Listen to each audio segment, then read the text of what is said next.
want a timeline? Okay.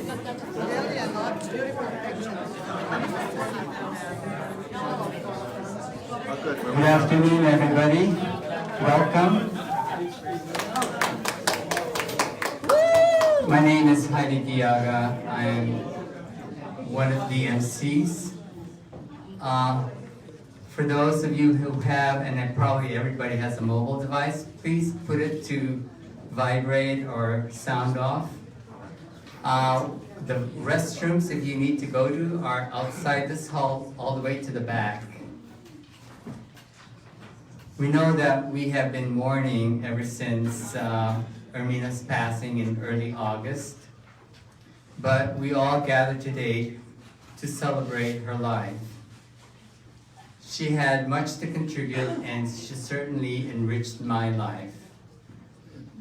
So we welcome you, and I would like to introduce my co-host, Estella Habal. Hello. Some of you I haven't seen for a long time. Thank you for coming. There's a lot of emotions coming out of me today. Excitement, grief, joy, a lot of wonderful things, and I think that's because Ermena left such a wonderful legacy of her work and her spirit, and most people would agree with me that to honor her today is very fitting, and it's also something that I think she would like. In fact, what I'm wearing today is called a magnum, and we bought it together at the 2016 New York Funds Conference, and she honored our ancestors, and I think that's what she wanted us to do, and also bring family and friends together. So thank you for coming. And this is a celebration of her life. The first speaker is Sinang Vinluan. She's the sister of Ermena, and she will speak on a eulogy. So come on up, thank you.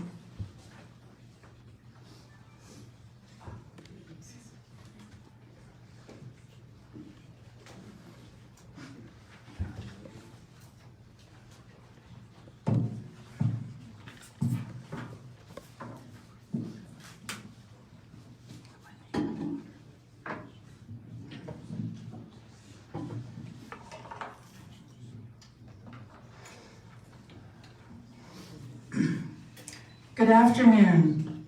Good afternoon. Ermena, also known as Nina to our family, was my sister. We shared a bedroom for about 10 years until I roomed with my younger sister, Grace. Ermena then got her own bedroom. Nina was 4 years older, and as such, I was a little sister who tagged along from elementary school to high school, then college.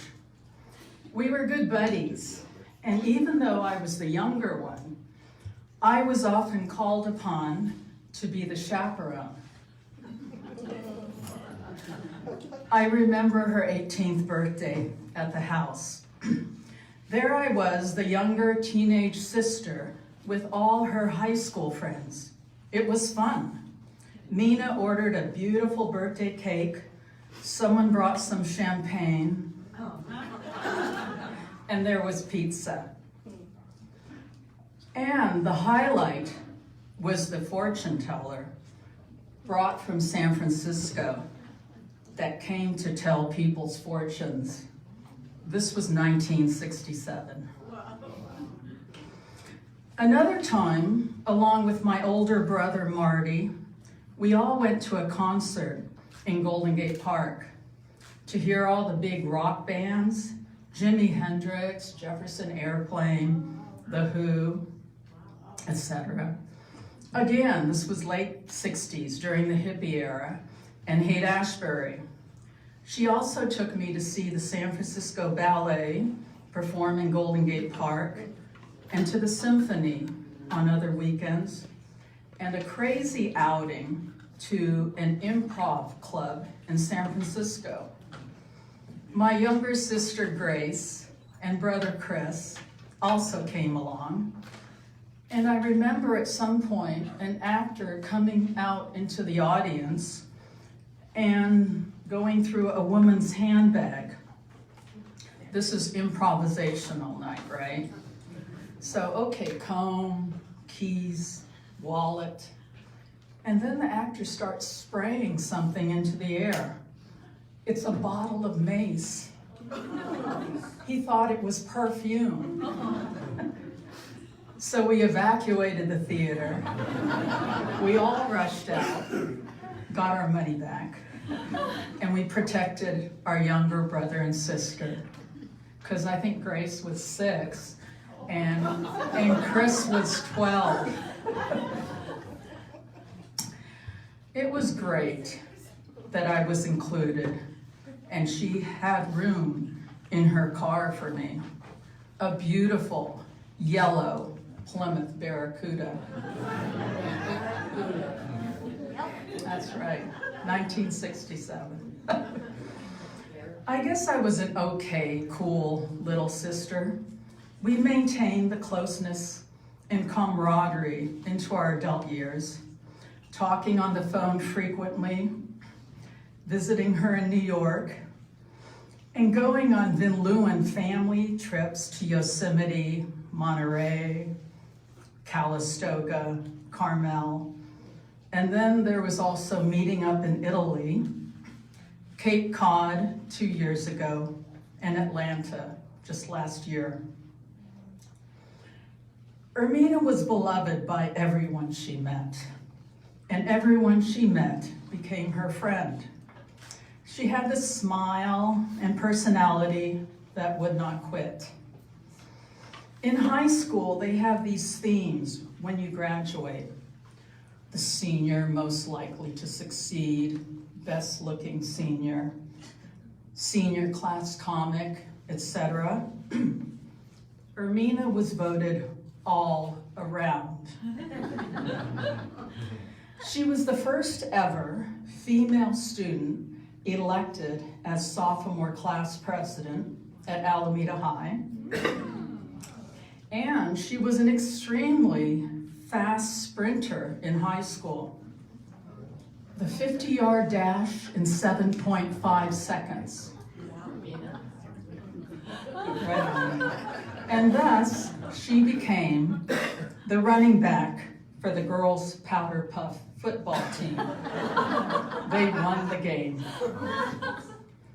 She was a student body president, member in the drama club, poetry club, the high school newspaper. She was all around. She was a social butterfly, so to speak. She loved people. Can I tell you a story about her political activism in her very early years in high school? Okay. It was the free speech movement at UC Berkeley. Ermena was a high school sophomore in 1964, and she and a few friends cut school, played hooky. They took the AC transit bus, number 51, all the way to Berkeley to demonstrate at Sproul Plaza for free speech. She was seen on local TV by the principal of the high school and her teachers. This must have been the start of her activism, social justice, and civil disobedience. Ermena was also loved by her nieces, nephews, and younger cousins. I remember when she organized her nieces and nephews to give a performance, a short play based on the life of Grandpa Mariano Vinluan, our dad, on the occasion of his 80th birthday. My niece Kana played Grandpa, and all the nieces and nephews were given parts in the play. It was sweet. She included everyone, and in a day's window when she was home, she managed to organize the costumes and rehearsals. The kids were so excited.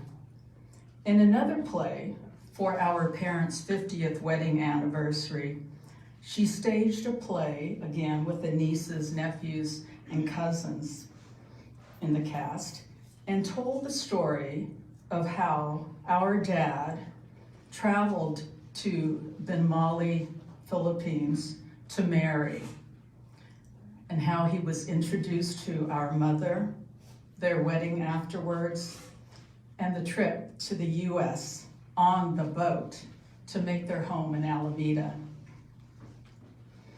I asked my daughter Philomene, who lives in Boston, if she had any stories about her Aunt Mina. Philomene said she was the auntie who would welcome everyone into her apartment in New York. Ermena lived in Spanish Harlem, the barrio, Lexington and 105th. I think all the nieces, nephews, cousins, and siblings all visited Mina when they were teenagers. She would bring them across to the street to her good friend Diogenes's art studio, and they'd attend gallery openings, go to the museum. She'd take them to her favorite Buddhist temple in Chinatown. They'd go to high tea at the English tea room in the village. I think that had a big influence on them, knowing they had an aunt who welcomed them. And they were comfortable sleeping on her couch and listening to the sounds of the city outside. Also, Ermena took them to her rooftop to drink tea, and they practiced Tai Chi in Central Park. Amazing. When my son Huntley was in college in New York, they would often meet for lunch, and she would also bring him chicken adobo and rice to his dormitory room. Ermena connected to us all and stayed close, even when she lived in faraway places. She spent 2 years of college in the Philippines, then returned to Cal Berkeley. She lived in Honolulu, Los Angeles, Seattle. She traveled home for most Christmases, all weddings, christenings, anniversaries, our parents' big birthdays. She regularly visited our older brother Marty in Seattle, Washington, and kept in touch with the Seattle Vinluans, her nieces and nephews and grandnieces, and therefore kept them connected to us.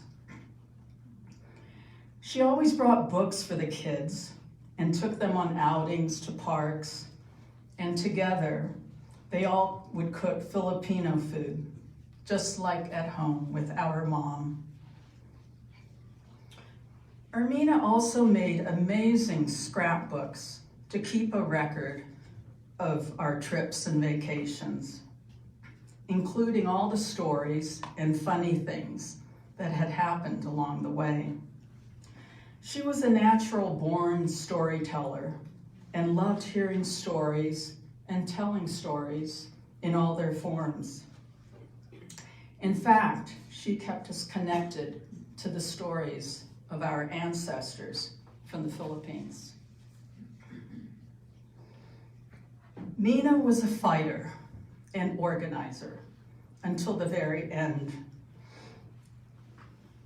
She was selfless in her generosity and love for others. She was always organizing and working. I remember she told me she couldn't turn her head off at night. She had so many ideas and projects that she wanted to achieve. Most recently, she was working on the Arts Council for environmental activist groups like 350.org and the Sierra Club in New York.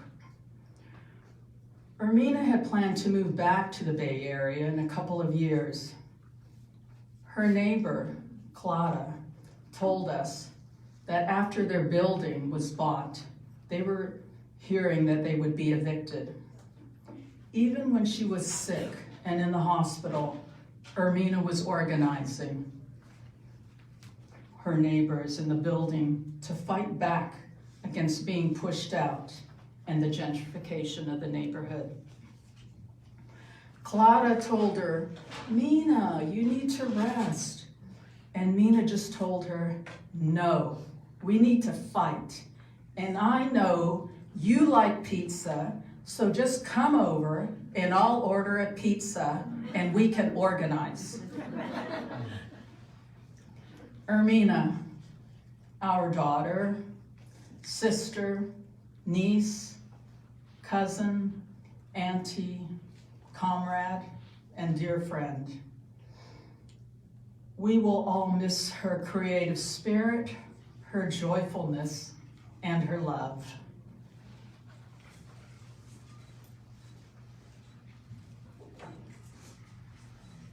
Thank you, Susan. I'd like to recognize the presence of Mrs. Sixta Vinluan, the mother of Ermena Vinluan. When we started organizing this event back in August, I was briefly talking to Emil. Emil, very calmly told me, "You have to have Maggie sing at this event." I said, "That's a great idea. But can you just let her know?" And Emil said, No, you have to contact her. And you have to tell her that I didn't suggest her." So I called Magdalena de Guzman, and of course she gladly offered to do this. So I'd like to introduce Maggie, come up to render the next number. Along with her is Annie Maramba on piano, and Antonia David on the flute. So please.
you for that beautiful rendition of Ave Maria. I wasn't expecting that. I usually hear the other one, but this is the Philippine version, as I hear, right?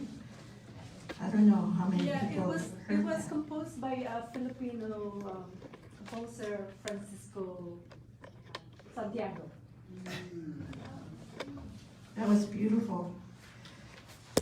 The next piece is a reading of Bruce Luxenia's piece on Ermena, and it will be read by Annie Maramba. Annie Maramba is coming up. She's an Oakland school teacher. Yay! In school. And she was there right before Ermena passed away in New York. And I brought her in because I knew she was going to New York. And Ermena, before she passed away, she sent a text to Bruce, myself, Jaime, and who was the last one? Cynthia Banta. So this is the group that kind of pulled us together, and Annie's part of that. Okay. So, they asked me how long this piece was, because I got it Saturday morning, and I said 17 minutes long. And they said, can you edit it? And I said, edit, Bruce? So if it's a little rushed, it's because of the lack of drama. Farewell, Ermena. We come together to celebrate the life of our sister, Ermena. She left us much too young and far too fast. The news of her illness and her approaching death were counted in weeks, lightning weeks. For sure, the emotional burden of her loss is made heavier by the dark and turbulent times we find ourselves in at the moment. To lose one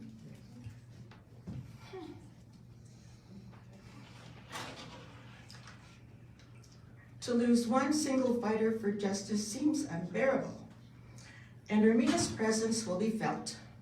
To the very end of her life, she remained passionate in the struggle to ask the right questions, confront injustice, demand action, and show up for the fight. Right up to her illness, she was engaged and active, either attending a community forum or trying to convince people to start a new project or finish an old project or planning for the next demonstration. Of course, she could no longer jump in and out of a car as fast as easy as when she was younger, and after a long day, the fatigue showed in her face much more than it did in earlier years. But she remained a remarkable activist to the end. Her enthusiasm remained as captivating as when she was a young woman. Her laughter and warmth remained contagious. She kept her uncanny capacity to pull together an event and silence a chattering room by announcing the topic that she brought people together to discuss, all with a personal charm most of us would not be able to pull off.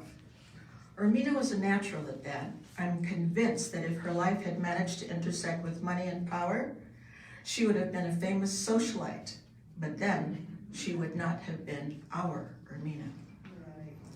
Whenever I got to spend any time in New York, I looked forward to my time with Ermena. She always had a plan, what to do, what to see, what to eat. Over the years, she became quite a New Yorker, and we'd often joke because I was partly responsible for her moving to New York as a young woman. If I remember correctly, she had a modest task of establishing a revolutionary pole in the New York culture scene. Of course, she was sent there with no money and very little social support, except to find her own job and a place to stay, etc., and make a revolution. Well, the good news is she managed the former, and surviving in New York as a single woman was no small accomplishment.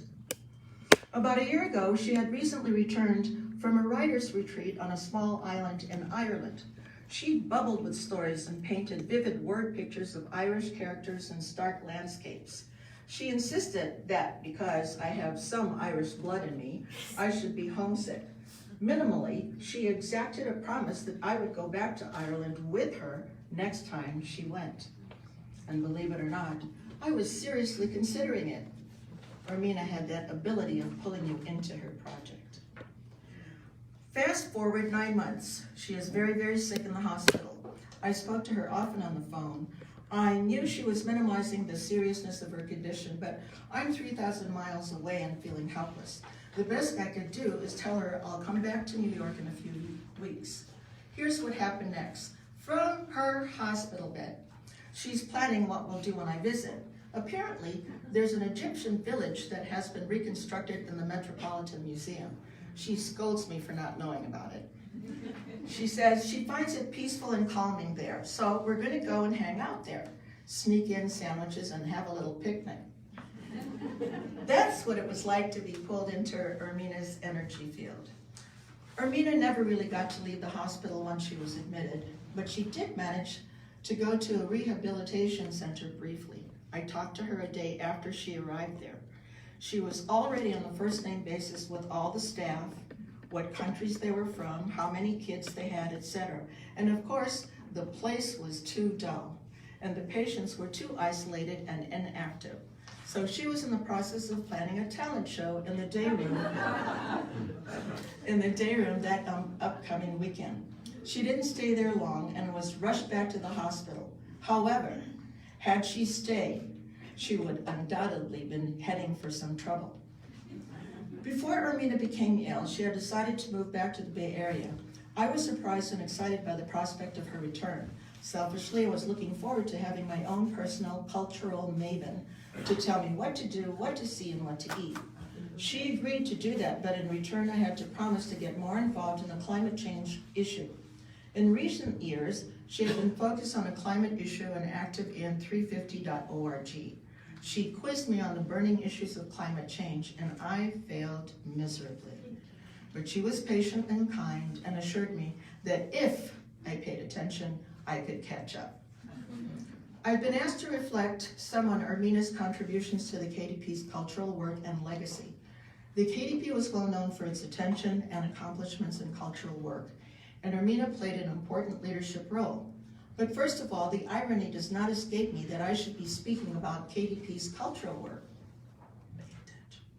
I'm probably the only person in the KDP who did not play an instrument and could not carry a note if my life depended on it. Of course, the foundations came from the revolutionary mass movement in the Philippines at the time, and the central role culture played in organizing. That tradition was gifted onto the KDP from its inception, and it resonated strongly in the relatively culture-starved Filipino community as well. Ermena took her place and made her contribution in that street theater effort along with many, many other kasama. But her singular contribution laid in the large-scale productions about which the KDP became distinguished.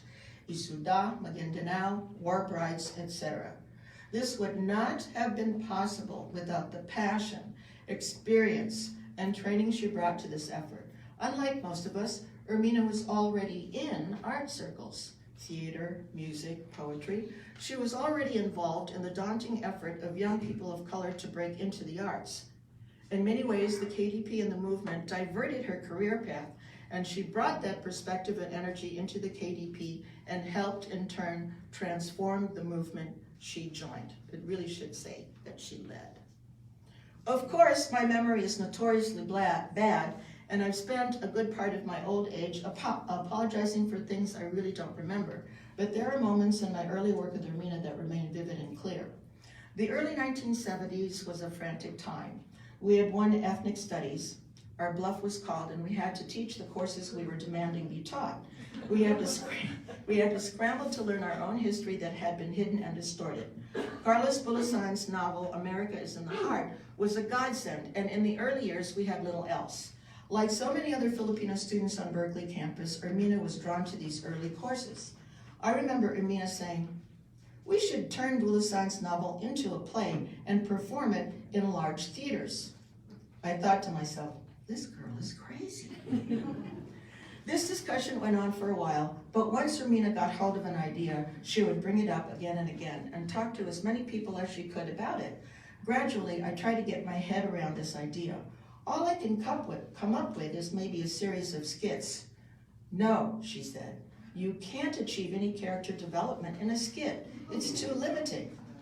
Eventually, I say, okay, what would the storyline be? Ermena is already thinking in terms of Act 1, Act 2. She sees the lights come up on the stage, even what colors they should be, how actors enter and exit, the music. She's thinking out loud. Maybe that should be a dance. Yes, let's do that. A dance can carry a lot of message so that the play isn't too heavy on dialogue. Okay, so that was a nice discussion over a glass of wine, maybe two. But now let's get back to what we can actually do. That's me thinking, but here comes Ermena. Here, look at this. It's a draft of Act 1 and an outline for Act 2. Let me know what you think. And as they say, the rest was history. It's hard to capture the scope of Ermena's contribution in this area. She was not a prima donna artist type, although she had to battle that charge often. She had experience with the SF mime troupe and theatrical and brought that spirit into the work. She rolled up her sleeves and had, we can do this attitude. It was very empowering. What about music? We'll find musicians in the community and make our own music.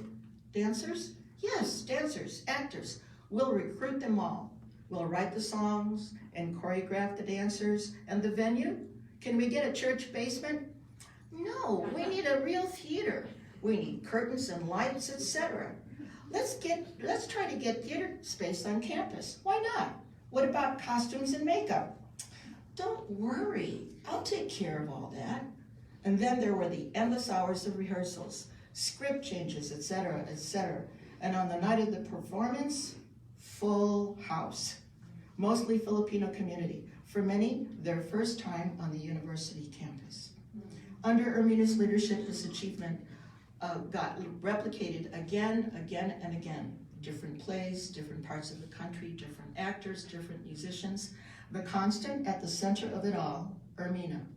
Unfortunately, our sister Ermena was never given the full-throated thank you she deserved while alive. But let's give it to her now. One last story.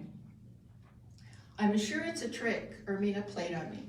I'm not going to try to understand it, so I'll just tell it. The day after Ermena passed, the beautiful brown speckled pigeon flew into my house. First, she perched on a bookshelf and then flew onto my desk while I was working there. The pigeon sat 2 feet from me, just looking at me and occasionally taking a short nap. I went to work, came home, and the pigeon was asleep on the bookshelf. Day 2, I'm back at my desk and the pigeon, who I named Mabel by now, flies back onto my desk and still's looking at me. What? What's your problem? I'm just hanging out for a while. Day 3, I'm preparing to go to New York. All the windows are open, but apparently she's decided to stay. So I go out and buy some bird food and some nesting stuff for Mabel. By the time I return from New York and help gather Ermena's papers together, Mabel decided to leave.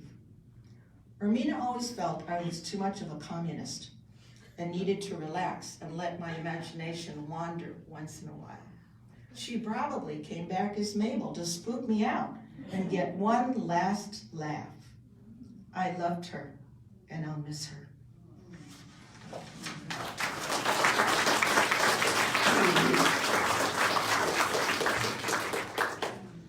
Once we were able to secure this venue for this celebration of life, I called Edwin Batumbaco to organize the KDP singers, and he gladly took on the task. So he put out a poll as to when was a good time to do it. They were able to meet one weekend and rehearse, and I would like to introduce KDP singers for our next number.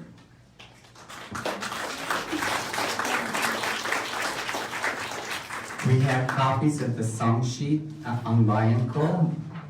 So please, you can follow. There will be a section toward the end for audience participation.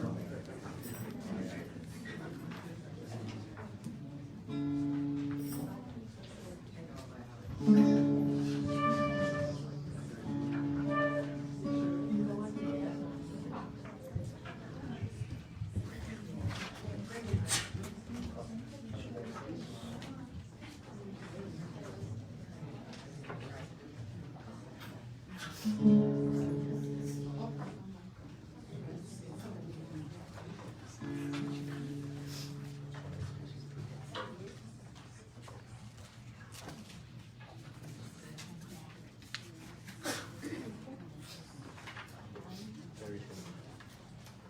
Bayan Ko, My Country, was a song that many of us heard even when we were young, because it was a lullaby. But it became very popular during the martial law period against Marcos. So when we think of Ermena and her revolutionary passion, we also think of the homeland. And we'd like to, in honor of Ermena, sing Ang Bayan Ko in Tagalog and English. And please sing along with us.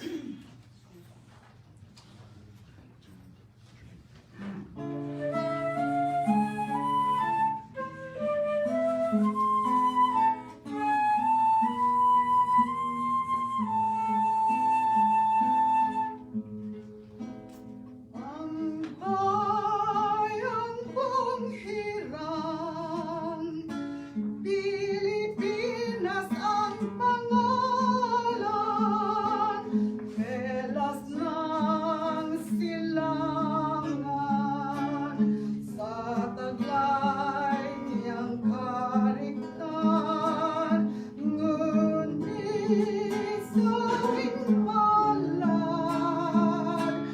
sa minimithing pagaya, laging lumuluha sa pag-aramita.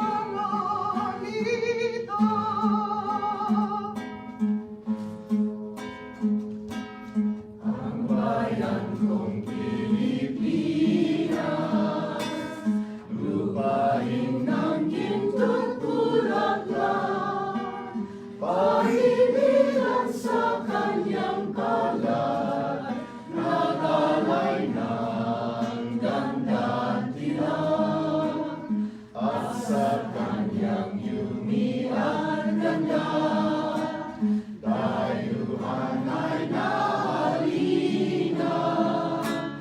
Bayan ko, binihag ka, nasanlat sa lusa. Kung man malayang lumipad, kulungin mo at bumibiglas.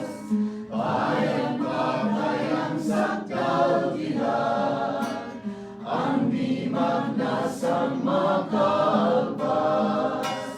Pilipinas kong minumutya, ugat ng luha ko't dalika, aking mahika, makita kang sakdalaya.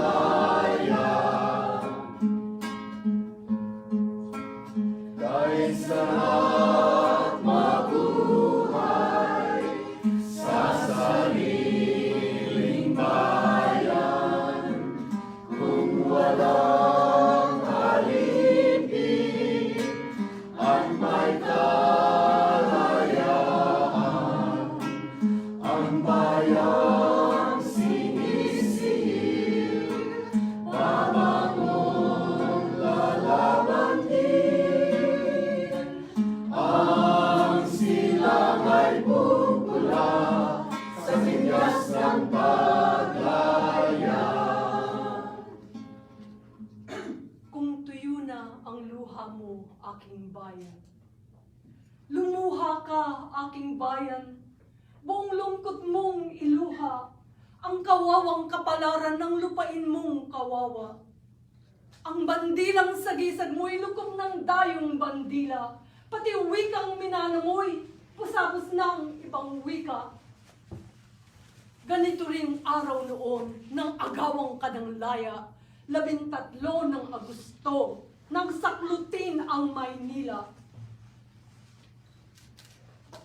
Lumuha ka habang sila ay palalo nang nagdiriwang sa libingan ng maliit ang malaking may libangan. Katulad mo ay si Huli na aliping bayad utang. Katulad mo ay si Sisa, pinaliw ng kahirapan. Walang lakas na magtanggol, walang tapang na lumaban, tumataghoy kung paslangin, tumatangis kung nakawan. Iluha mo ang sambuntong kasawi ang nagtalako. Nasa'yo'y pampahirap, sa banyagay pampalusog, ang lahat mong kayamanan, kamal-kamal na naubos, ang lahat mong kalayaan, sabay-sabay na natapos. Lumuha ka kung sa puso ay nagmaliw na ang layon. Kung ang araw sa langit mo ay lagi nang dapit hapon. Kung ang alon sa dagat mo ay ayaw nang magdaluyong. Kung ang bulkan sa dibdib mo ay hindi man umuungon. Kung wala nang maglalamay sa gabi ng pagbabangon. Lumuha ka ng lumuha, ang laya mo'y nakaburol. May araw ding ang luha mo'y masasaid matutuyo. May araw ding di naluha sa mata mong namumugto ang dadaloy, kundi apoy at apoy na kulay dugo. Samantalang ang dugo mo'y aserong kumukulo, sisigaw ka ng buong giting sa liyam ng libong sulo. At ang lumang tanikalay, lalagutin mo ng punglo.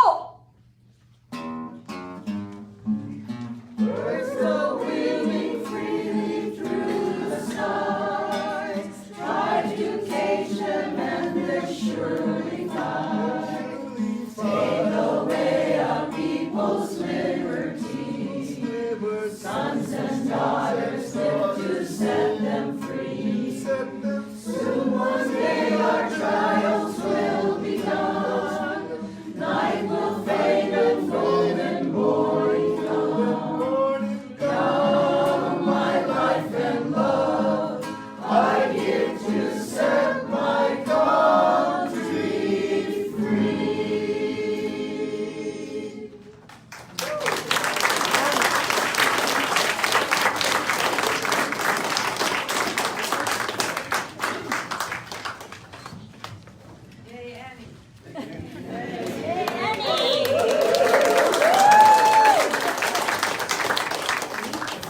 Thank you. Again, that was very beautiful. The next piece is by Hillary Crosby. She is going to speak about when Ermena moved to New York.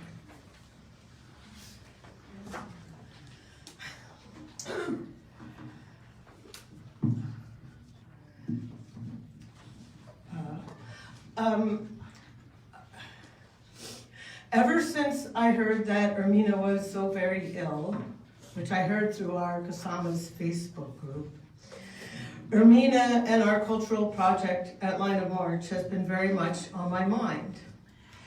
There's so much to say, which is why I'm so grateful to be here with her friends, her family, and our Kasamas, because collectively we can honor her memory, and so I can just add this one little piece. I'm here for myself and for Natalie, who's in New York, and Christopher, who's in Papua New Guinea, and Dimitra in New England, and Atiano in Atlanta, and Ricky, who we have already lost. Is it ironic or apropos that last week there was a culture issue of the Sunday New York Times Magazine? In his article, The Morality Wars, Wesley Morris described the culture war. And he said, and the fight is for representation, seats at the cultural table on the basis of race, gender, and sexuality, in museums, on television, in movies. And what's more valued is existence.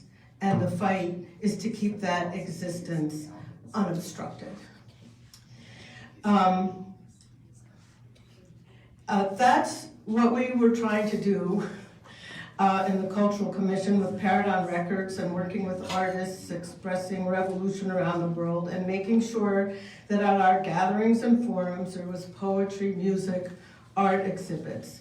And that's how I think of Ermena. Art and culture is political. Not in the personal is political, and not in the small p political, but in real life.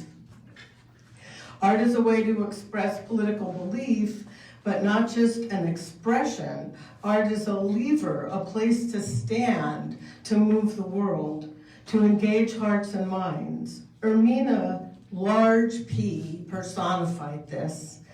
Not just by working to bring revolutionary artists to the US, not just by making films, not just for all of her projects, but in her essence. Ermena, we all remember and find joy in her hats, her clothes, her flowers, her portrayal of life as something to live, love, and celebrate, even when we are sad. So Christopher sent me a poem from Papua New Guinea, and here's an excerpt. The water moves and we move with it, and our work is testing waters, being tested, guessing currents, scanning tide charts, and then just setting out without the banded-on intelligence of reading stars and birds and the waves that brought these ancient mariners to these and other footfalls in the base undivided Pacific. On lucky days, we dive into these waters to make some passing difference, and we do. We are in motion, we are not as we were before.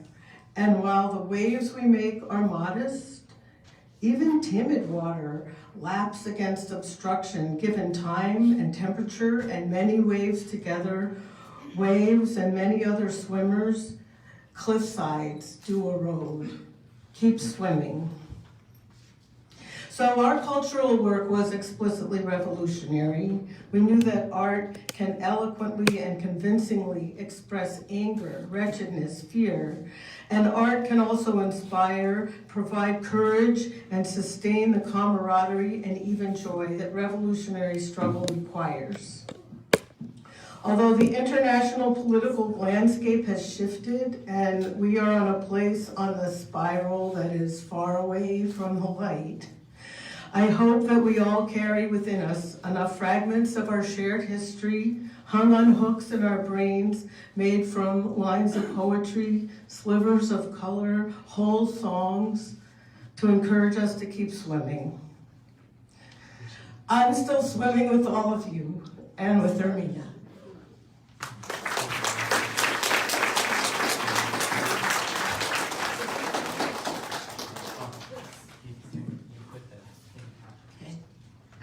Thank you, Hillary. The next piece is by Alvin Sang. He's a documentary filmmaker who has been collaborating with Ermena for the past 11 years, serving as her chair, cameraman, person, and editor. He is director and filmmaker of Reunification, a film about his own family, Chinese immigrant experience. Ermena had adopted him as her nephew in New York into her orphan club, where he, along with her non-New Yorker friends, celebrated many holidays together. I also know Alvin because during the making of her film, Fire in the Belly, she and Alvin would film all the different conferences and all the different places that she organized. And in the last 7 years, Ermena and I got to get really close because she was filming these instances. And so you'll see in a clip there where we went to the bayou in Louisiana, and I am doing a chant with her, a Native American chant and a Hawaiian chant. So we started working together. I never really worked with her in the early days of Sinang Bayan, but in these last 7 years, we got really close. So I think that with this film, you'll see her spirit, her organizing, and at the end, what's just really, really nice is that in Bruce's piece, he mentioned how she organized a salon, she called it a salon, okay, in which she would play the piano and people do poetry pieces. So even at the end of her death, she was organizing people to do art.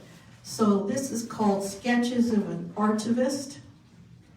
She coined this word, and I don't know how far and wide it is, but maybe this is the first time you've heard it.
Our ancestral home of the Filipino American community, the Asian American community, and the progressive community.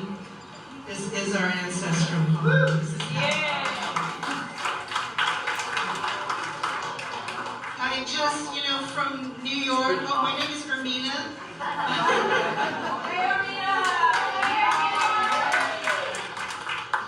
People were really behind this theme of fire in the belly, even though they weren't sure, well, does that mean I'm angry? Does that mean I have indigestion?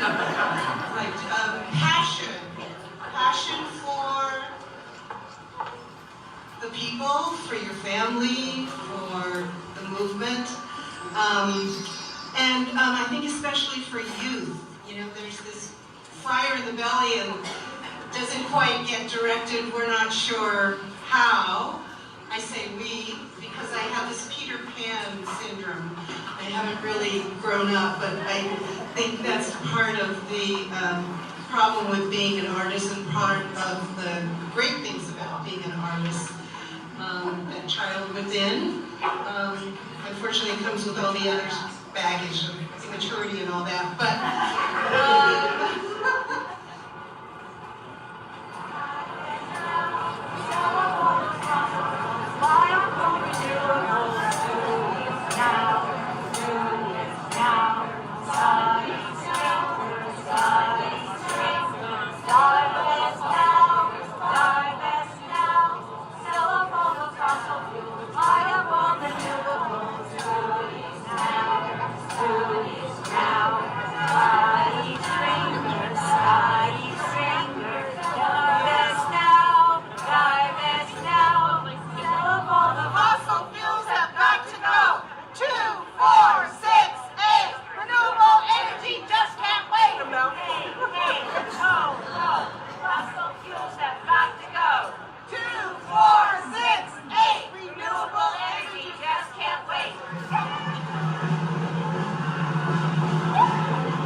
it's amazing how many young people are here today. Because they say that the young people are not interested in the natural world, they're just interested in the virtual world, the internet. But that's very visibly not true.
Yeah, the first time we were all here, Alonzo and I were the committee, but he was in the Philippines, or where are you now? India? Thailand? Where? Bangladesh. Okay, so we had these other folks join the committee, but if you remember, it was kind of empty here, and then Alonzo made us lie down on the grass. Do you remember? In a circle. Not so much. You have pictures? Yes, people have pictures. I've seen some at some point. Mabuhay sa sariling bayan, kung ikaw alipin at magkalayaan, ang bayan sinisiil, babangon, lalaban din, ang silang ay pupula, at tinyas ng paglaya.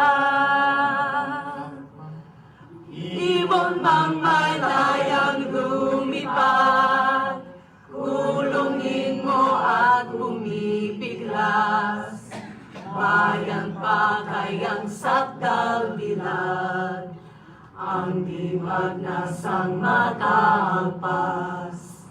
Pilipinas kong minumutya, ugat ng luha ko't dalita.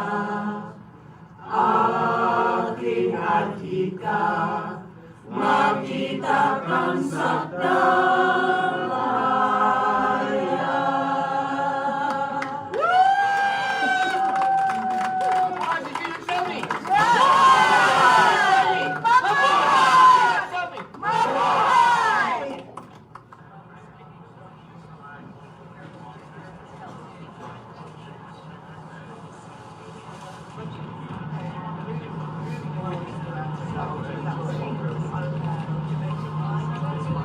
So we're going to be there in less than 15 minutes. So we could kind of like start waking up a little bit. Ready, and the people gonna rise with the water. All right, we're gonna calm this crisis down. I hear the voice of my great-granddaughter saying, stop this bomb train now. A little louder. The people gonna rise with the water. We're gonna calm this crisis down. I hear the voice of my great-granddaughter saying, stop this farm train now.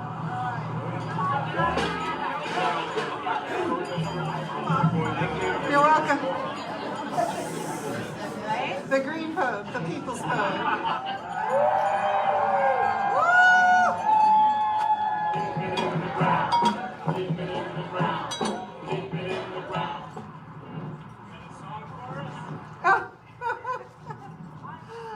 This little light of mine, I'm gonna let it. Have you got a Coke and rum for us? Wait, I have The rail yards. The rail yards are critical for infrastructure. I love the rail yards. We need them. It's just, what they transport. You wanted some action, right? I was disappointed. It's this death by gradualism. This we had planned, not a rally. We wanted to raise the intensity of the confrontation because the other level of intensity was stalemate. So in that sense, I am disappointed that we didn't have a confrontation.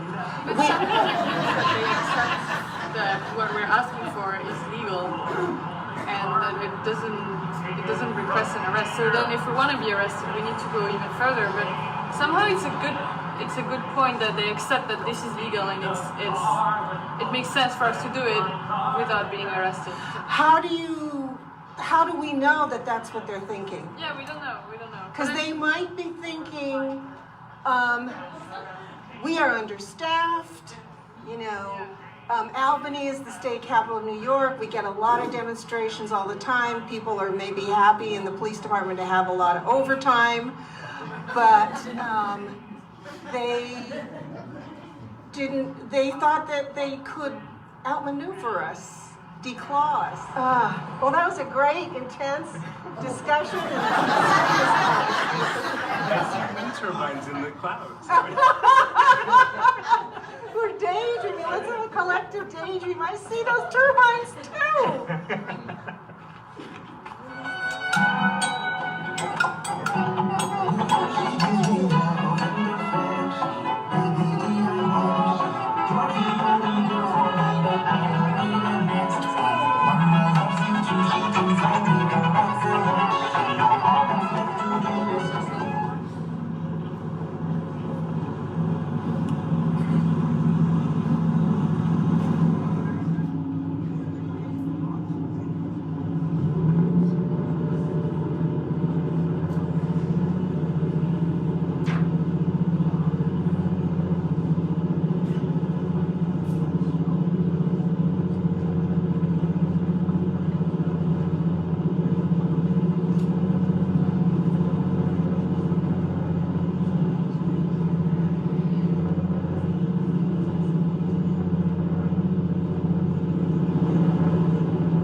This is only sage. It's not peyote or that other stuff.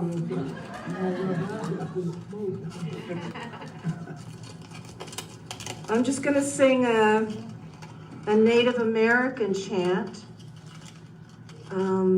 That's from a tribe. What's the tribe? Sorry, Jim. Wonderful jazz musician I knew. Jim Pepper, great music. You should find it on YouTube. Wichita to gimme ra hoa nika, hene, no way. Wichita to gimme ra hoa nika, hene, no way. Smells good. It almost smells like you know what. Yes. But honest, it's not. I have the receipt when I bought this sage. I'm getting happy. It's from the chant. It's not from smelling these fumes. It smells Catholic.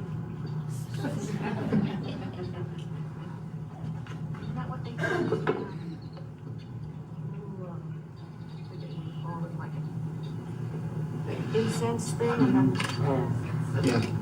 What do you call that? Frankincense and myrrh. And myrrh and sage. And there's another chant by another native group, the Hawaiians. And it's interactive, call and response. You have to help me. Okay. And you just have to repeat IA, okay? When I sing Halina Mai Kapuana, you respond, call response by singing IA, okay? Halina Mai Kapuana, Ae. Halina Mai Kapuana, Ae. Halina Mai Kapuana, Ae. Halina Mai Kapuana, Ae. Halina Mai Kapuana, Ae. Halina Mai Kapuana, Ae.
watching this is being live streamed on Facebook, the event page. So thank you for your submission, your slideshow.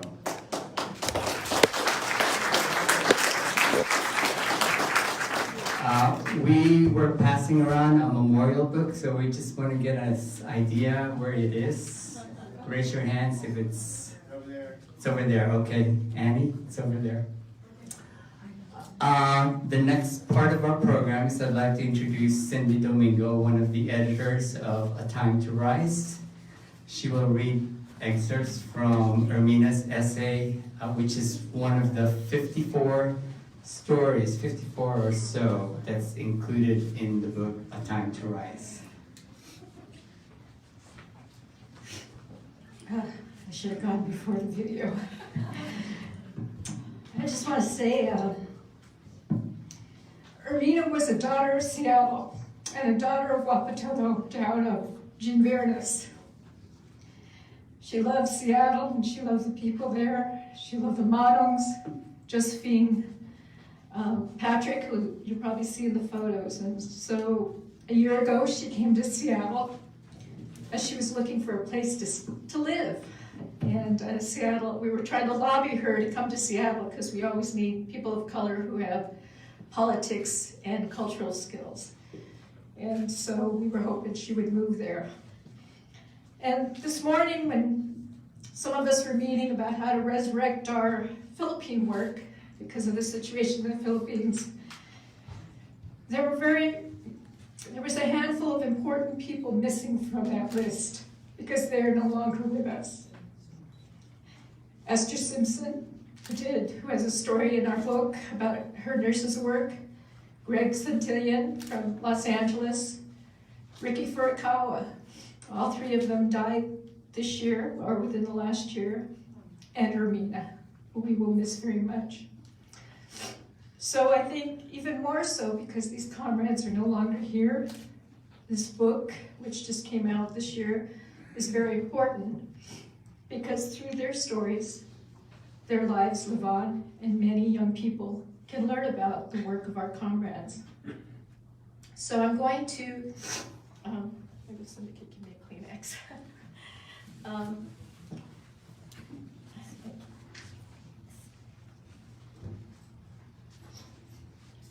I think one of the reasons Ermena loved Seattle also, she keeps referring to that other herb. And now that it's all legal, we can talk about it more open. And I think when she was talking about lime down at the cemetery, I think they were smoking some stuff there too. So.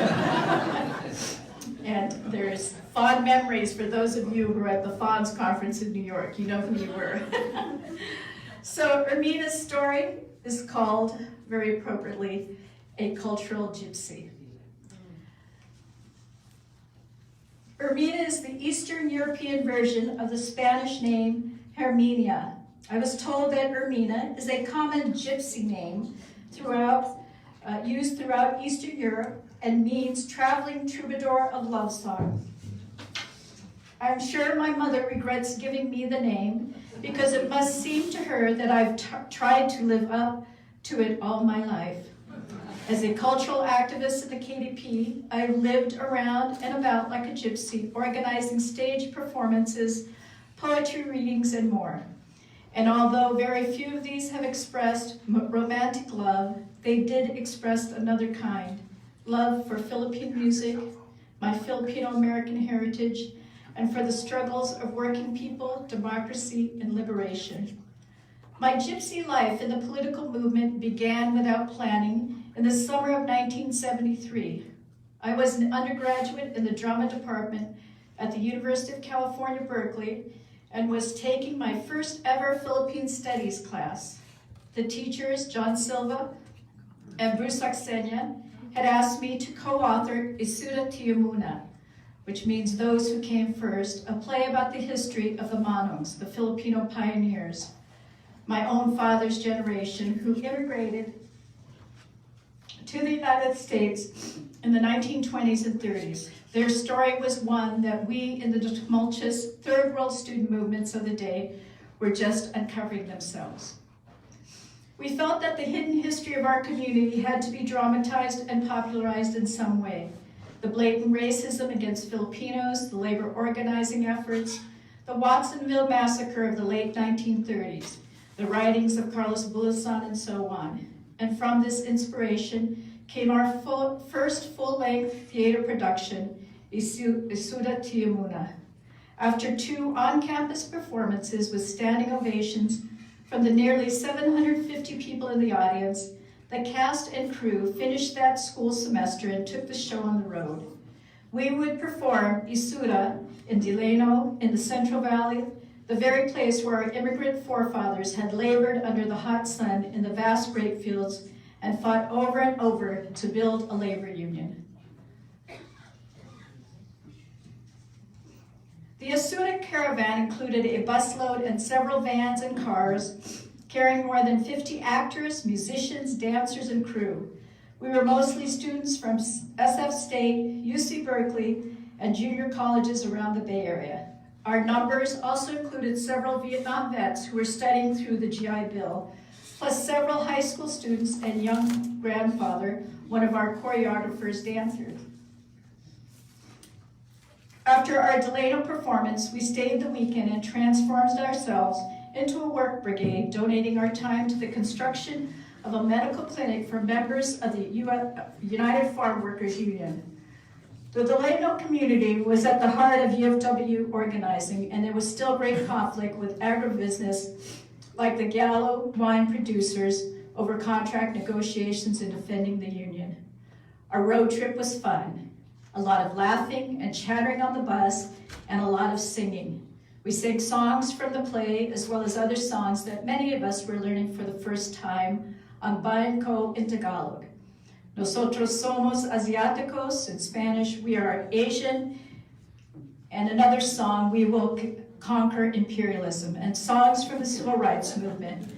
There was a lot of excitement and little sleep. We were young and carefree on the road on our own and doing something that felt meaningful, taking theater to the community. Since that first highlight of my life as a cultural gypsy, I've taken my trusty, rusty, yellow 67 Plymouth Barracuda on many road trips all over the West Coast, organizing activities as part of Sinang Bayan, the cultural arm of the KDP. And for approximately 10 years, starting in '74, Sinang Bayan was the performing arts group guided by the KDP Cultural Commission.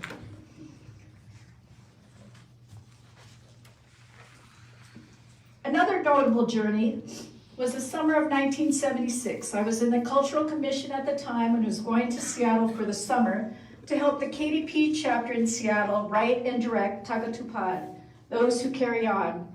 I can still remember the beautiful ride north from San Francisco to Seattle as though it was yesterday. The play itself was a one-act drama about the housing struggle of Asian American senior citizens in Seattle's International District. I have many sweet memories of Seattle.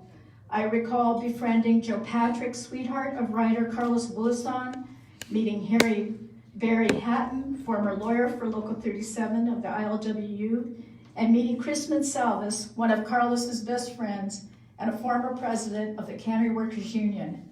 These 3 elder comrades were a living part of Filipino American history, leaders in the heyday of radical politics in Seattle. They regaled my friends and me with stories of the late Carlos Bulosan as we sat around the home that Joe and Carlos had shared, overlooking beautiful Lake Washington. Joe took me and Kasaman Glenn, another KDP activist, on a pilgrimage to Carlos's grave. And when we picked Joe up on that cold, foggy morning, she was carrying something in a small brown bag. She told us of Carlos's often repeated request that after he died, should his friends ever visit him, they were to bring a bottle of port wine to drink and then pour on his grave, so that they could drink together like in the old days. When we arrived at Mount Pleasant Cemetery, Joe had a hard time finding the grave, partly because the day was dark and the fog thick, and also, I think, because of the emotions she seemed to be feeling. She finally led us to the grave, and I was saddened to see that it was marked with little more little more than a small, humble concrete slab the size of a rolled up newspaper thrown on somebody's doorstep. We quietly and solemnly shared a drink, communed with Carlos, and then walked away. Joe referred to us as the children that she and Carlos never had, and despite dreary weather and the even drearier grave marker, it was a beautiful experience to pay my respects to Carlos Bulasan, whose literary legacy has helped plant Filipino American roots deep and strong in this land. Seattle was steeped in Filipino American history that was still so visible, so tangible. That summer also showed me how daring the city's KDP chapter was, especially the union organizing work that they were doing to clean up corrupt gangster influences on ILWU Local 37. Ermena's story goes on to talk about the work they did in Hawaii, and that was another highlight in her life, was bringing the play Timamuna, Those Who Led the Way, throughout Hawaii. I'll close just by her closing remarks about that work in Hawaii. Audiences responded with great enthusiasm throughout Sinang Bayan's entire Hawaii tour. Nearly every local family in Hawaii can trace part of its roots to the plantation experience. So it was not surprising that many families offered to be our hosts, housing and feeding us, as well as holding festive receptions and luau's during our stay. On the island of Kauai, the community provided us with cots in a recreation hall. On Maui, our hosts sheltered us in a big, dark, haunted-looking lodge at a state park. We were a bit afraid to go to sleep, so we stayed longer outdoors as late as possible around a huge campfire while we sang talk story, played cards, or ran around the trees playing tag. When we performed on the Big Island, the ILWU members working at a newly opened tourist hotel in nearby Hilo got us rooms at a big discount. Some of Sinang Bayan's members had never slept in a hotel before, let alone a nice one. Moy, one of our actors, had grown up in the slums of Manila. Another actor, Pio, was a college student who'd lived all his life back on Oahu's North Shore in old company housing on the sugar plantation. And now, here we are at the end of our tour on tiny lanai, the only accommodations the community could hustle up for our sizable troop was, get this, the former plantation manager's residence. The house was a real charmer, large, splendid, and set in a lovely garden on top of a hill. We whooped with delight and enjoyed the irony. We love you, Ermena. And I know that they're all up there with Salvi and Jean organizing something and looking down at us. And I hope they have a marijuana cigar for it.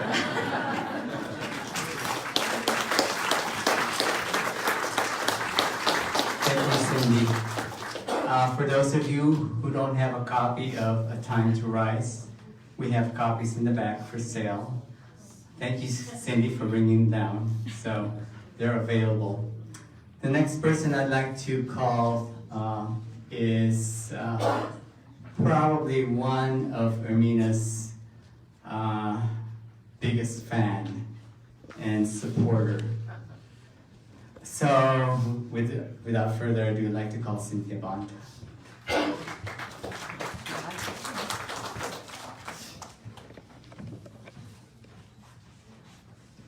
Good afternoon, everyone.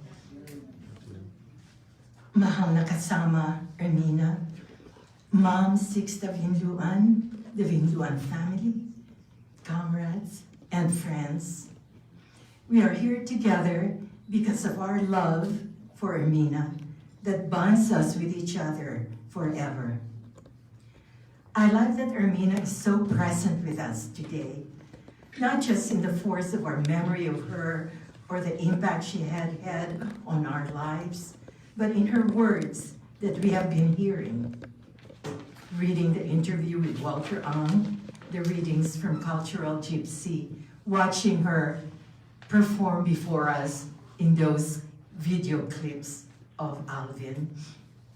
I too have a letter she wrote to me in 2011 Words that opens up her mind, her heart, her soul, as the free spirit, an adventurer, curious about life's answers. What she discovers touches her deeply. She tells you about it, it touches you too. Did you know that she acted opposite Helen Mirren before she became famous? I mean, Helen became famous. All the many adventures she took me on, opening up the world in new ways. Like Sinang Bayan ko, that's not new. But exactly as we always do, and from memory, but at the graveside of Jean Viernes at Wapato as a farewell to him as we were about to leave town. And yes, she was the first Filipino I met after immigrating in California permanently while I was at La Paz, a volunteer with my family to the United Farm Workers of America. I saw her perform with Luis Valdez's Teatro Campesino, the only Filipino in the troupe. Well, I made sure I introduced myself, one Filipino to another. It was 1973. She was only 24 years old. And I just had my third and last baby, Rob's brother, Mark.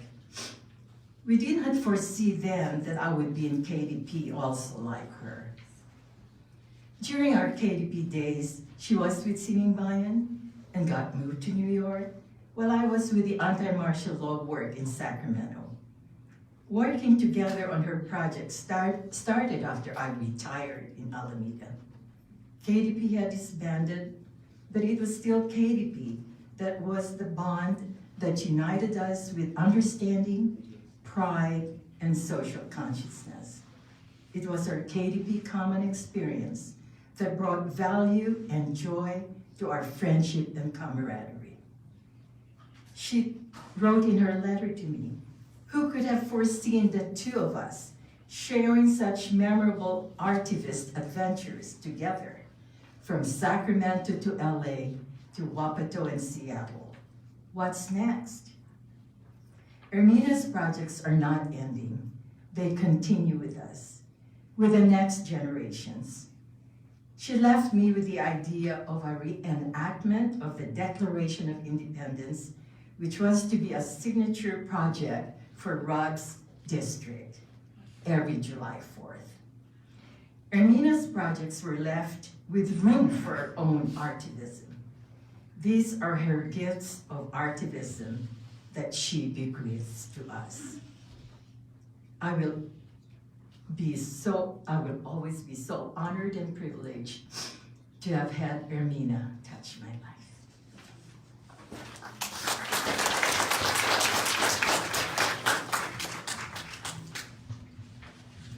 The next piece is by Robert Kikuchi Ngoho. Known him for 45 years now. Ermena has also known him that long, and in all of her projects, she always included him, especially in the Bay Area. He sent us this video.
Robert Kikuchi and Gogo and Nancy Wong of Ethnotech.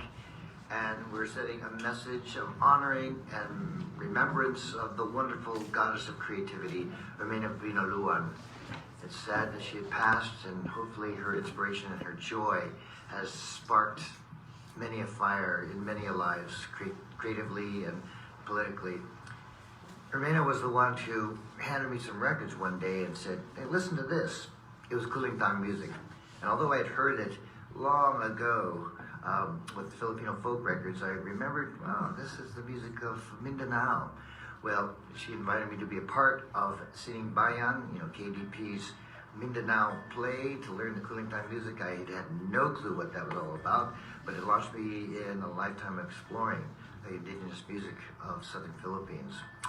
And so, as it was a gift to the community, as I pioneered that work, I also attribute Ermena for holding the torch up to me and light my fire about it. She was such a joy to be with. Her infectious laughter and that smile I hold dearly in my heart, and I know all of you do as well. So, long live Ermena in our hearts and spirit. Let's keep her alive through our creativity and our activism.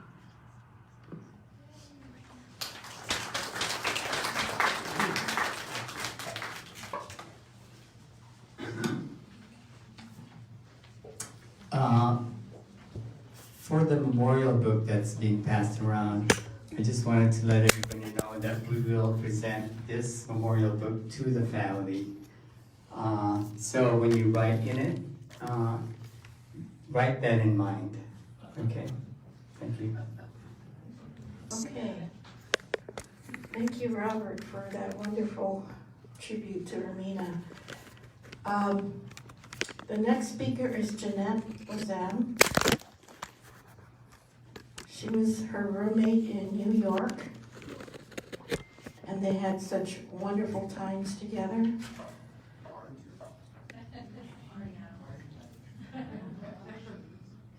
And Jeanette is living in Ashland now in Oregon.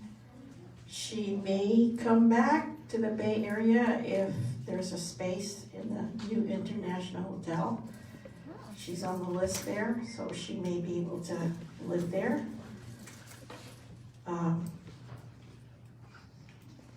So here she is.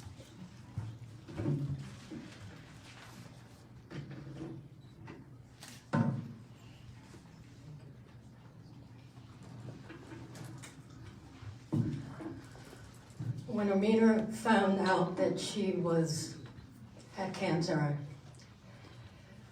she kept it from me because I was very sick. And I was a little angry about that because Ermena and I were very, very close friends.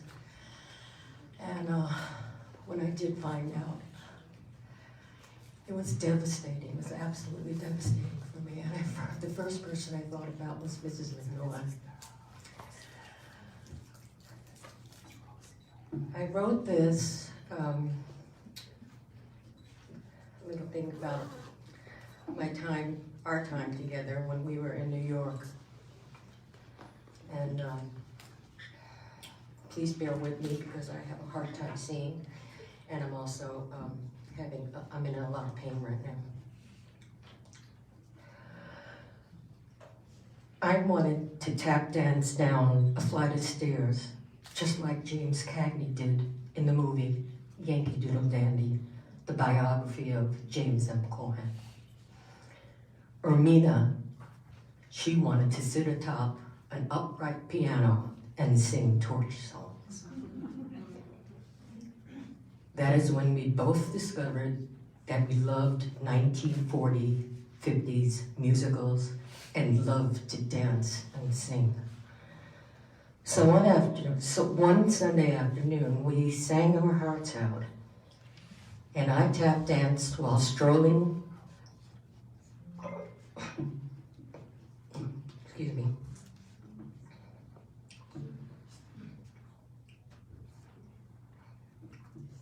while strolling along the sidewalks of Central Park, and the borough of Manhattan was never the same again. Picture this, Prospect Park in Brooklyn where we lived. There was Ermena, Alexis DeVicente, Clarence Lusain, Ivy Young, and myself. One Sunday afternoon after getting up early for me and late for Ermena, and having a nice hearty breakfast with all our roommates, and after reading the entertainment section of the New York Times, we decided to go into Manhattan for coffee. Cappuccino for me, an espresso for her, and walk Central Park that brisk fall Sunday afternoon. Little did we know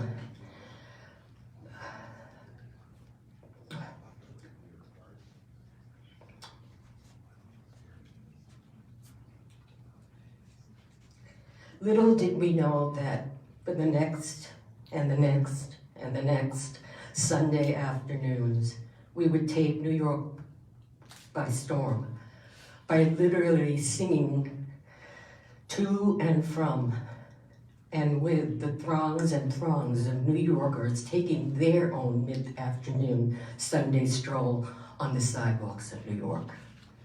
We often laughed ourselves silly over that one statement, there are over 1 million stories in the naked city.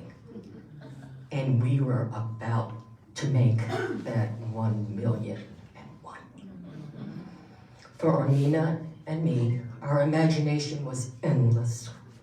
We could picture ourselves in every musical along the Great White Way, or as nuns in a movie, The Bells of St. Mary. Sing the movie's theme song, what else? The Bells of St. Mary. There was absolutely no holds barred when it came to dreaming. Erms and I had already cornered the market long before Trump could tell a decent lie. So there we were on the sidewalks of New York. As we walked, I did a little tap. And the next thing we knew, we had our beat down. And the first song that came into our heads was East Side, West Side, all around the town.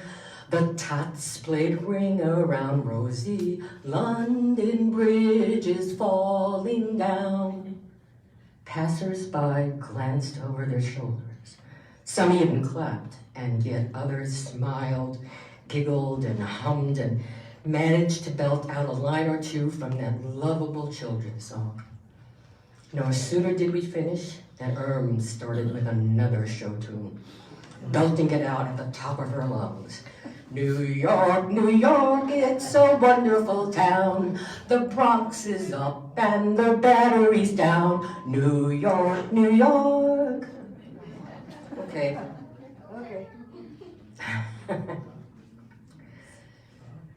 Then it was my turn.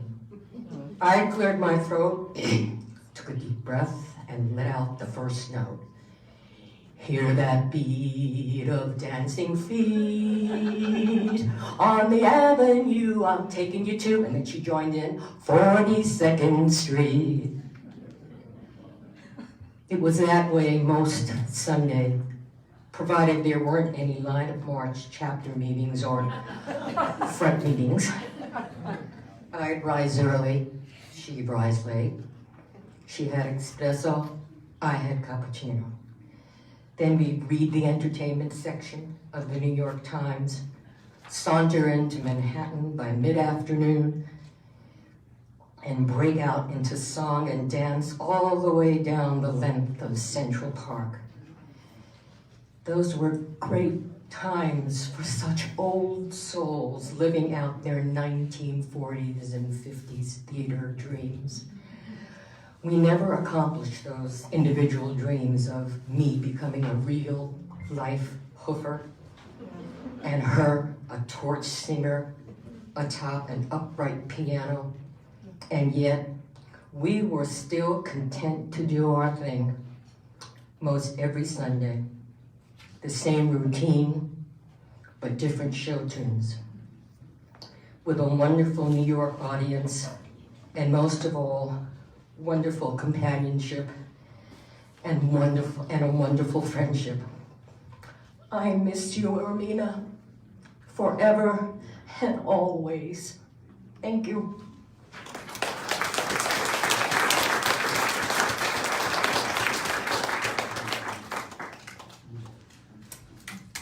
I'd like to call Rosie Allegado to the front. Rosie's gonna lead us in a chant.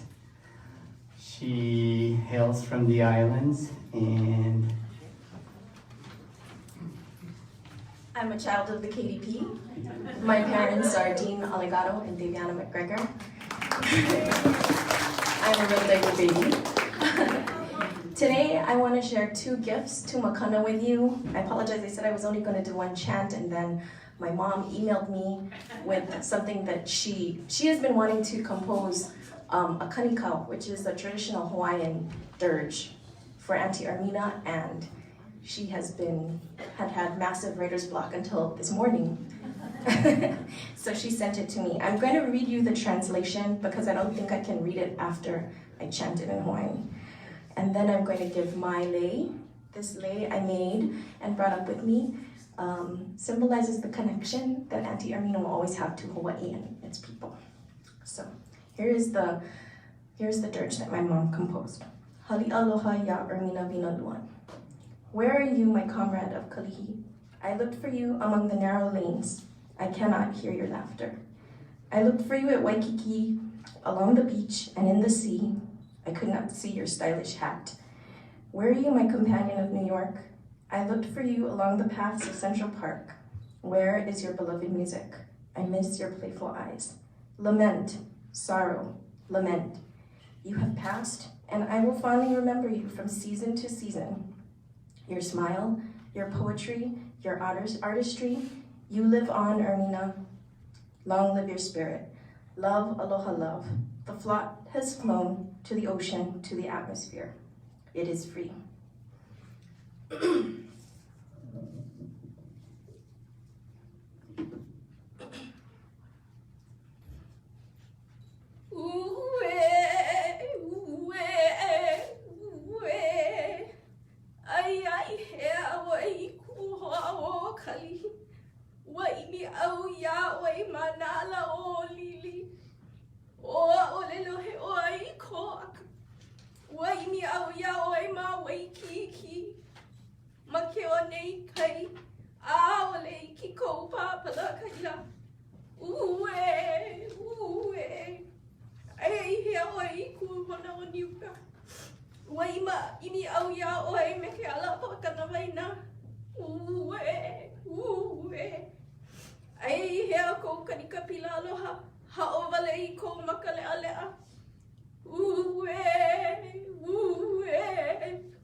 Thank you, Rosie. That's beautiful again. next piece is by Mary Boncher. It's a poem. It will be read by William Galedo. Mary Boncher was a close friend with Ermena in New York for 31 years and knew her before that through the line of march. Mary did a variety of work around the situation in Puerto Rico, from anti-colonial independence to community development to the sustainable agriculture. She is a psychologist and a poet.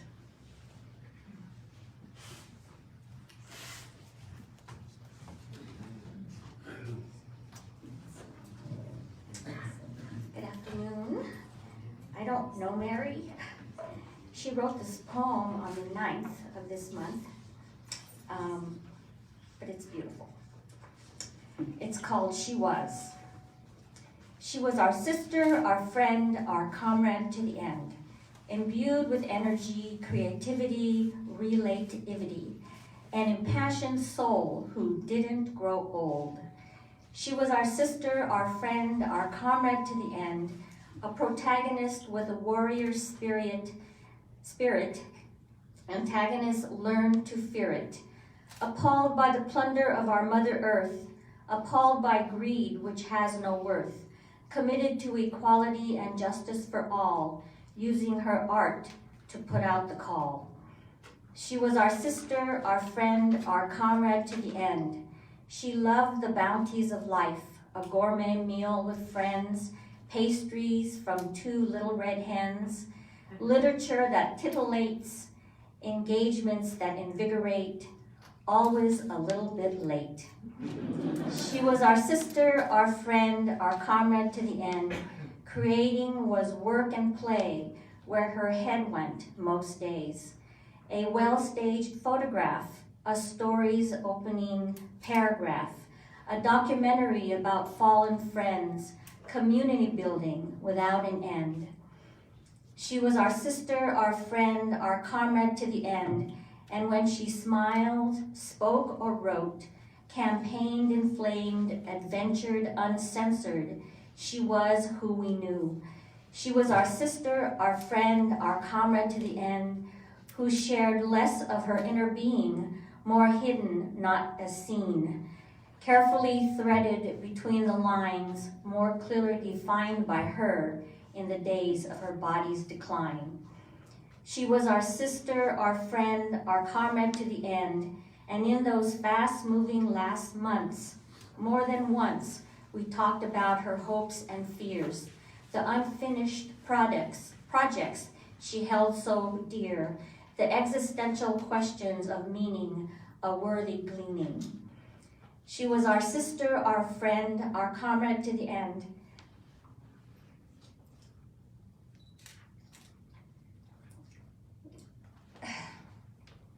And as I sort and pack her books, from the classics to how to cook, I asked about what I thought I knew about her, about who we were, anointing the memories with frankincense and myrrh. She is our sister, our friend, our comrade to the end. On this life journey of many bends, she was a life force shared, a life force felt without compare, a life force always here and there. Ermena will be dearly missed. She was a gift.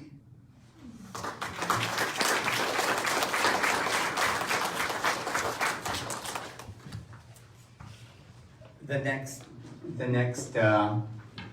number is a written statement from Gil Mangalam Jr., which will be read by Stella. But to preface the statement, Gil really wanted to be here, but for health reasons could not make it. And when he heard of Ermena's passing, he really wanted to do a tribute. He was one of the cast members of the play that was produced in Hawaii, Timag Yuna. And shortly after hearing Ermena's passing in early August, he wrote to Dennis Nakano, who was also a member of that cast. And what Dennis sent to Gil is this extensive documentation of photos, what the acts were, pictures, the practices, the media coverage during that period. There were 12 productions or 12 performances of that production in most of the islands. So when he showed this to me about a few days ago before I came up here, because I was still hoping that he could make it, he showed me this album, which can be, people can come up later in the back and I will share it or have you see it, but it's the most extensive documentation of one production play written by Ermena. She made, I think, 5 or 6, and we've always dreamed, part of the organization, that maybe is there something that fully documents a play, and maybe there is. Maybe we haven't gone through her files yet, so she may have all those records, maybe all 5 completely documented, but we know this exists. And in her honor, and also the honor of Sinang Bayan, KDP's cultural work, I, being the chair of the Carlos Bulusan Book Club in LA, have asked Gil and also Dennis if we could somehow put this into a video podcast so it could be easily accessible by everybody. So with that forward in context, I'd like to call Stella to read Gil's written statement.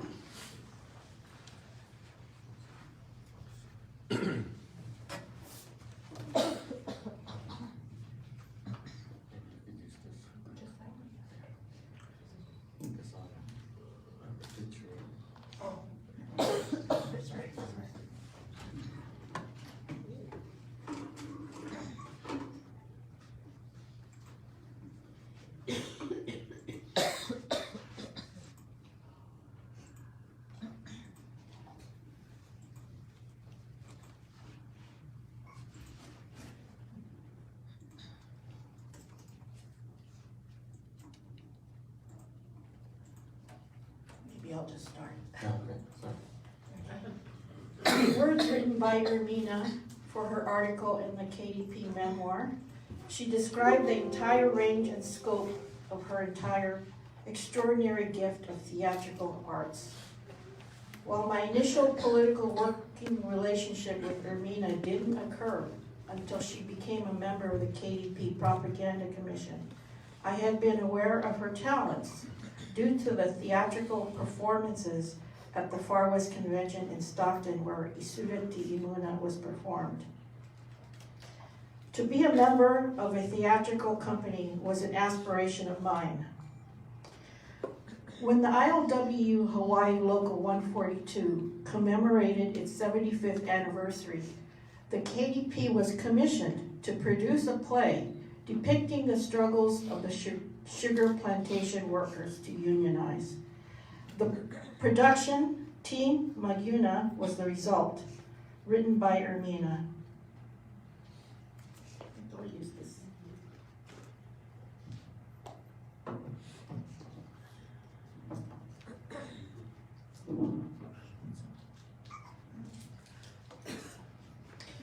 I became part of the Hawaii Sinang Bayan Company in 1981, which produced and opened the curtain 12 times, performing the play before audiences in all the Hawaiian islands except Niue. During that time, Ermena lived in a collective, including siblings, Barbara and Raymond Camacho and I. Here, we could relax and be home from the bustle of castings, rehearsings, wardrobe purchases, lighting, sound, backdrop set, design and construction, music selection, musician, singer, and studio recording. It was endless. Each day was a different experience involving any of the elements identified to produce the play. And relax at home we did. We were the unofficial suntan caucus. Lounging in the backyard on Far Lane and Kalihi, or better yet, at Alameda Beach. It was fun-loving, free-spirit character that drew me to Ermena's intriguing yet quiet personality. She would be lost in her thoughts, then suddenly and spontaneously introduce a stimulating topic. One of the most enjoyable experiences for the Suntan Caucus was when we were in Maui during the 4.5 months of preparation for the upcoming 1.5-month tour of T. Maguna. That's the flyer there. Following our meeting with local union and community leaders, we decided on a trip to Hana. The mountain was dense with tropical vegetation that hugged a serpentine 2-lane cliffside road. At one point, we stopped on the narrow shoulder where a gigantic banyan tree was overgrown with dangling vines hanging from its tall branches, yet close enough to, you guessed it. Each of us chose a vine, climbed on, and holding as best as possible not to fall, we swung back and forth like kids at play, making sounds like Tarzan. Ermena was my theatrical arts mentor. During the 6 months in Hawaii, we lived and worked together, sharing frustrations and successes in the production of T. Maguna. I learned the finesse of what was required for someone to be a writer, producer, and director of a theatrical production. Throughout her lifetime, Ermena's artistic output exhibited her unique talent. It was her capacity to brilliantly bring to life the compassion and struggles of the Filipino diaspora in the United States. She followed in the literary footsteps of Carlos Bulosan, who portrayed the struggles of the first generation of Filipino people. Ermena picked up the torch to shed light on not just the plight of the Filipino diaspora, but other disenfranchised sectors of American society. Thank you, Ermena.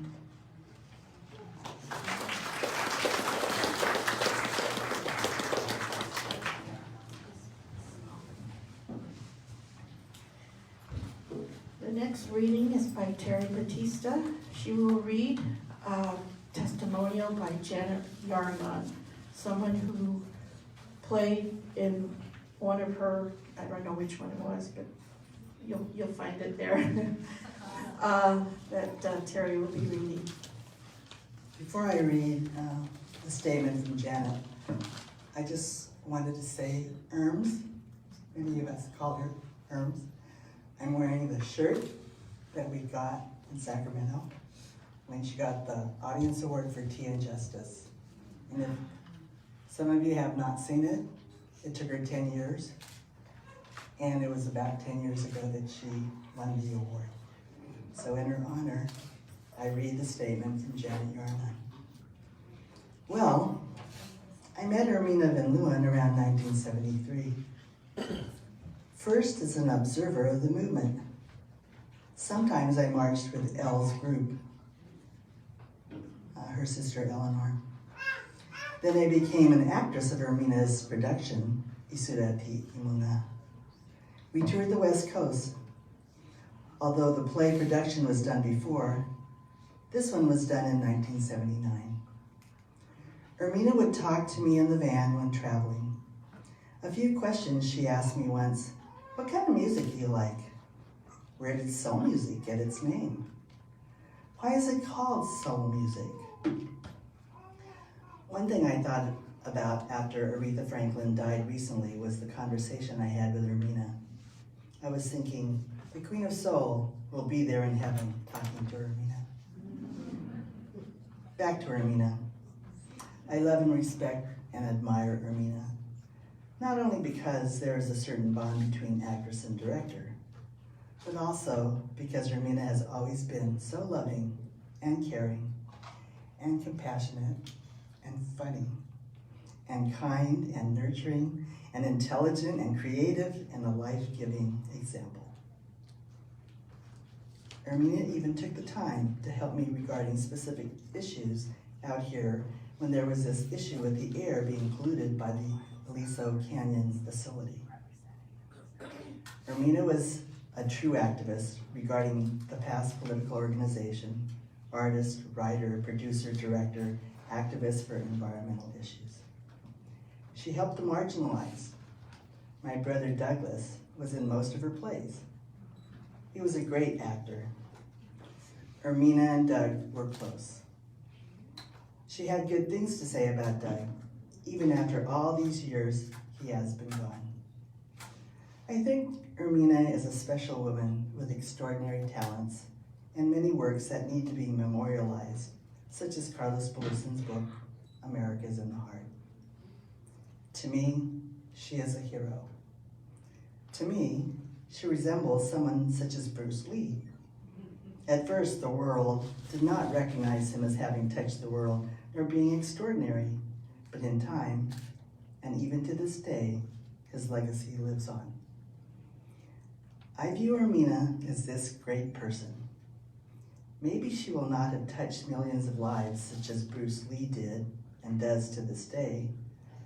However, the thousands she has impacted now and in the future is of huge importance. She is part of our history. I love and respect Ermena. I miss her and am sad she is gone. Rest in peace, Ermena. Thank you for everything, Ermena. I love Ermena, and I'm grateful for her life-giving example and the life she lived. Mahalo, Ermena. Tears, Janet Yarna.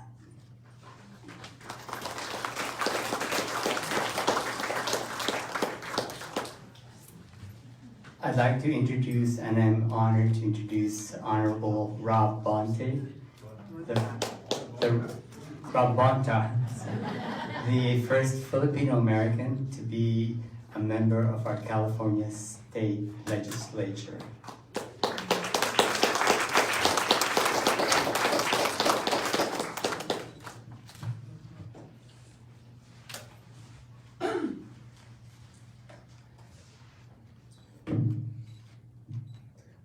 Good afternoon. I'm Rob Bonta, as was indicated, best known for being Cynthia Bonta's son. And very excited to have the privilege and honor to serve in the California State Assembly. And as was mentioned, to be the first Filipino American state legislator in the history of California with the help of many of you in this room. Thank you for the privilege of a lifetime. Thank you. I grew up as a child of activist parents, a child of parents involved in the KDP and United Farm Workers of America movement, and my parents taught me to fight for what's right and fight for what you know will create a better world, and that's been passed on to me. I know that a lot of you during the activist days spent time taking care of me, and for that I apologize. I publicly apologize, and I will do everything in my power to make it up. That's going to be a full-time job for you. I'm here in support of the KDP. I'm here in support of my mother. And I'm here in support of our Filipino American community who, and broader community who suffered a tremendous loss with the loss of Tita Ermena. And I'm also here to just say a few words to help celebrate Tita Ermena's vibrant life as someone who was touched by her activism and her energy and her love for the arts when I was in La Paz as a young boy. It may have been said earlier today, but Tita Ermena was the first Filipina my mom met while volunteering at the headquarters for the United Farm Workers of America. And their relationship continued as both became leaders in their own right within the KDP. More recently, fast forward a few years, we're fortunate that she started spending a lot more time in Alameda. And as it turned out, in the last 5-10 years, it was just down the street from where I live with my family, here in Alameda. Many of you know from her distinguished professional career that Tita Ermena is a self-described artivist, someone who effortlessly melded her passion for the arts with her drive towards justice, a beautiful combination. And we all know we're all looking for meaning in our lives. We're all looking to do something that we love, that we care about, that moves us, that we're passionate about. And many people spend a lifetime looking for that perfect mix of purpose and passion. But Tita Ermena found it. And she found it very early on as a performer for El Teatro Campesino. And my family was blessed to see her in action decades ago in La Paz. People who saw her then knew what we also know now, that Tita Ermena is a champion for our community, a champion for justice, and a champion for telling compelling stories about our shared humanity. So I hope that she comes to your mind in those daily monuments that remind us of her. Theatrical arts rooted in the Long March for Justice, documentary films like Tea and Justice that tell a story and expose an injustice, leadership and fearlessness in standing up for what's right, and anytime we see someone taking action to create a better world and being fueled by integrity and passion. Rest in peace, Tita Ermena. Thank you.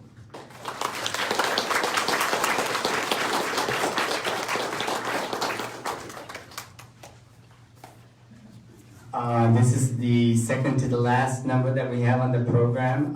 This will be a slideshow. I'd like to thank everybody that I created a photo folder on Google's website and got lots of submissions. So without further ado, the slideshow of Ermena with family and friends.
To close our program, I'd like to call again KDP singers to do the closing number for our celebration of life.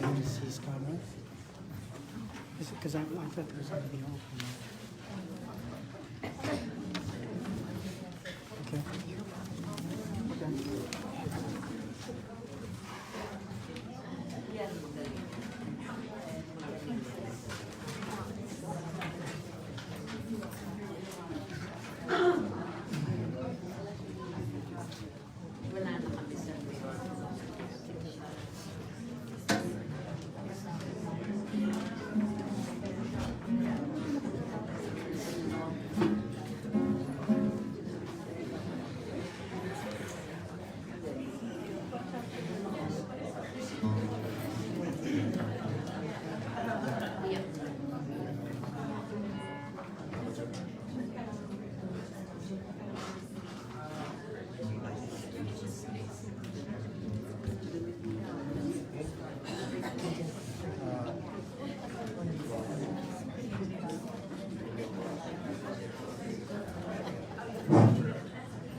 This song was a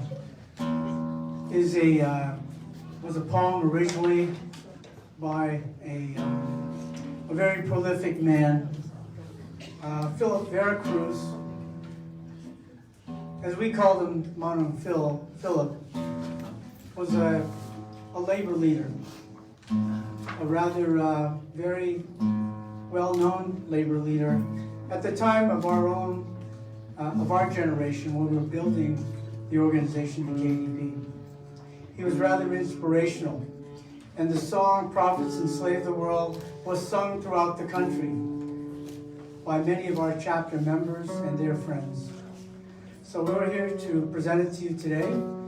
The actual song from the lyrics by Magnum Philip was by Chris Bautista, who composed this in the 1970s.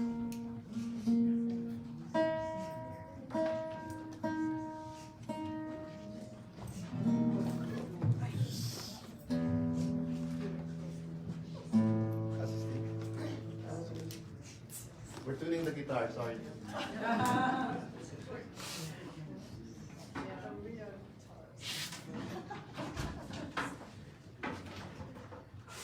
Somebody in the audience is a good ear.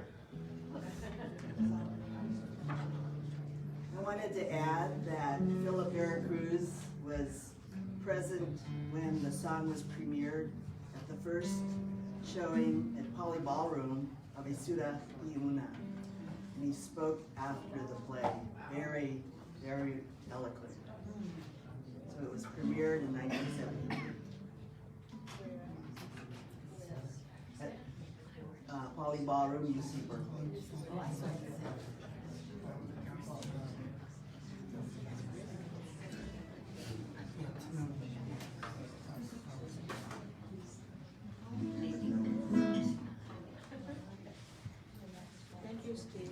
Thank you, Steve.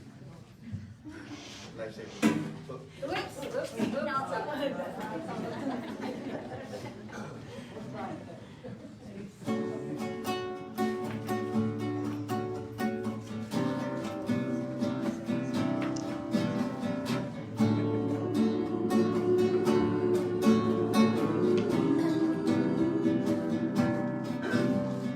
Still across the ocean, I heard of the USA.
and freedom cannot be where billionaires thrive.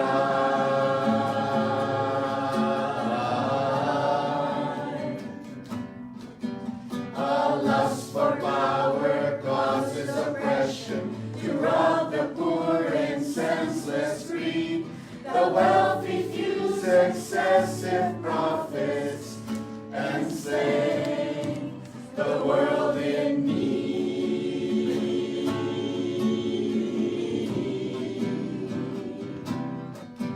While still across the ocean, I heard of the USA. So thrilled by wild imagination, I left through Manila Bay.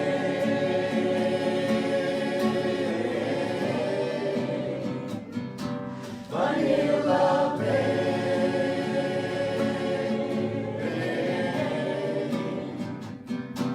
Manila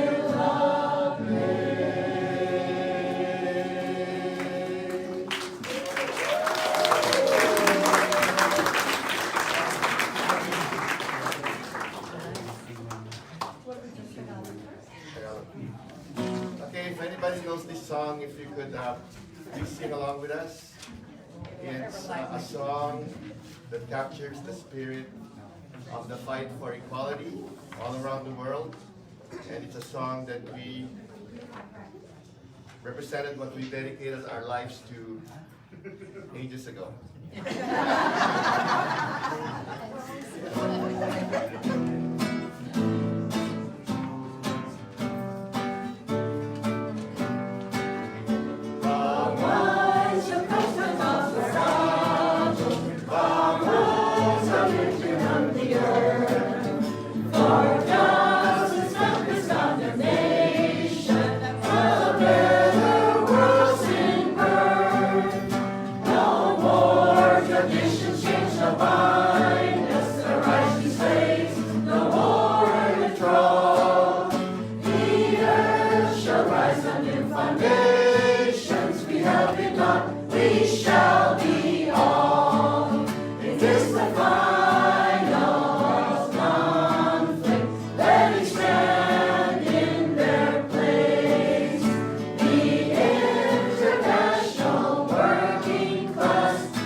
Thank you, everybody.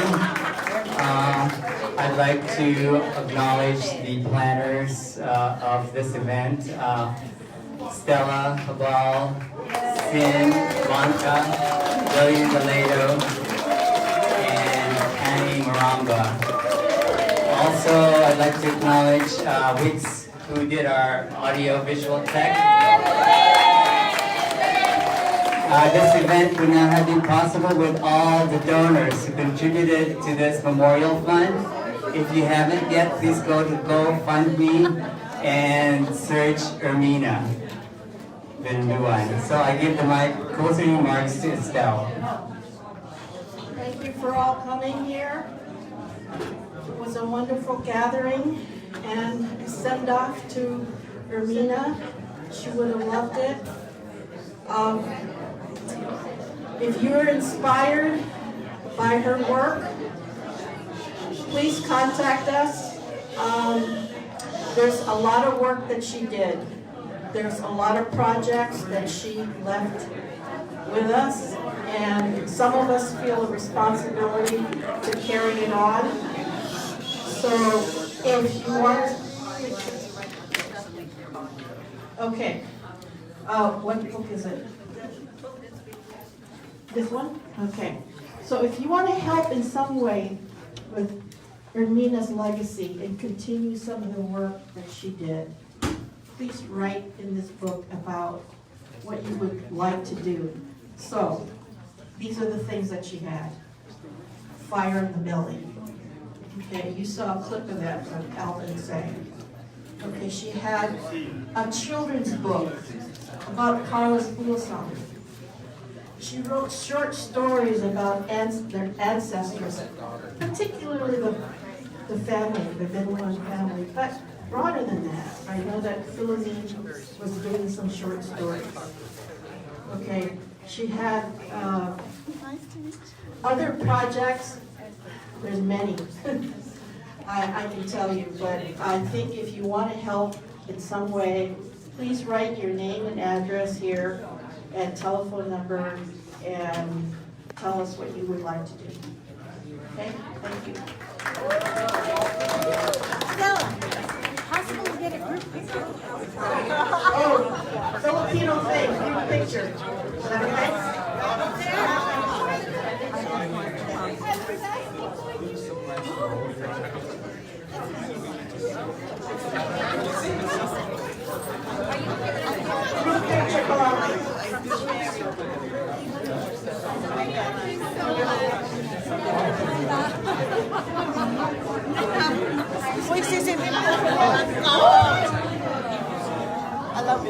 Group picture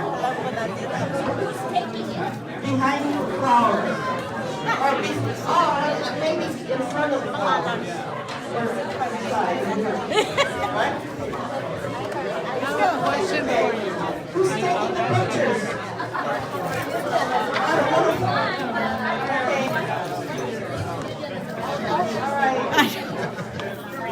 We squeezed it in. I'm so glad you're Thank still you out everybody there. for watching. Thank you. Signing off.